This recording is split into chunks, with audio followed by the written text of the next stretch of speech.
Japanese MMA legend Kid Yamamoto passed away. Your memories and thoughts on that? Oh, I don't even know where to begin with this. Running into Kid so many different times, not just covering the UFC back in the day, but all my time in Ryzen, because he's got so many fighters that are competing on the Ryzen events, whether it's his nephew Ursin or his sister Miu.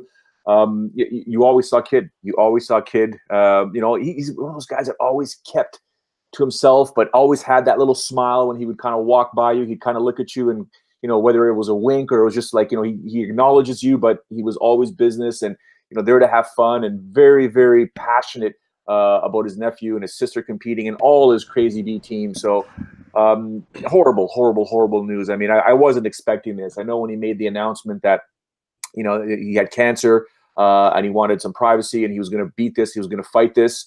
I talked to my people in Japan, various sources and stuff like that, and his spirits were up. I wasn't expecting this at all. I was not expecting this news. I woke up this morning and it's weird because I've been waking up a little earlier than normal naturally, not with the alarm clock, and woke up extra early today. And I just said, okay, you know what? I'm not going to sit here and try and sleep, Sean. I'm just going to get up. And I grabbed my phone and walked downstairs to go make a coffee. And I just looked and boom, boom, boom, boom, boom, all this information about Kid. I was like, what? What's going on here? And then I looked a little further and passed away. Rest in peace, and Godspeed to his family. Yeah, he came from a very athletic family, had two sisters who were world champions as wrestlers, and his father was an Olympian. And his status of celebrity in Japan in the mid-2000s was something very special, and he really was a pioneer, not necessarily an MMA pioneer. He started in the 2000s, but for the lighter weight classes that didn't exist before then, he competed throughout several of them. And although his UFC run was ill-fated and maybe not what he had hoped, it was still, I think, a big deal to get him into the UFC.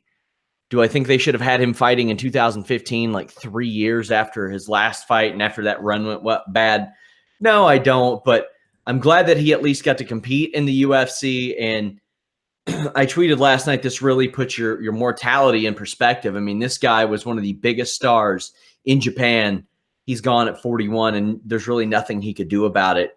He still has wins. I mean, we talk, Joe, on this show about people who are in the UFC and still get put on main cards who have no wins over current UFC fighters. Yeah. Kid Yamamoto has a win over Ronnie Yaya. Yep. He's no longer Fernandez, Miyata, Sudo, Cal Uno. I mean, Hoyler Gracie, Jeff Curran. I mean, this guy defeated the who's who back in the day. I know it was 2007. It was 10, 11 years ago, but this guy was one heck of a superstar. He is a pioneer for the smaller weight classes for sure. Yeah, and that was in front of like 40,000, the fight with Yaya, which is supposed to be his retirement fight at the Osaka Dome.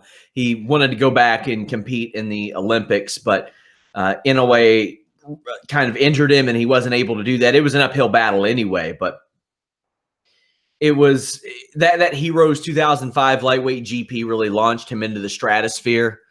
And it's sad to see him go, and definitely our condolences out to his friends, family, and fans. He was in Guam where he had been receiving treatment and passed away there. But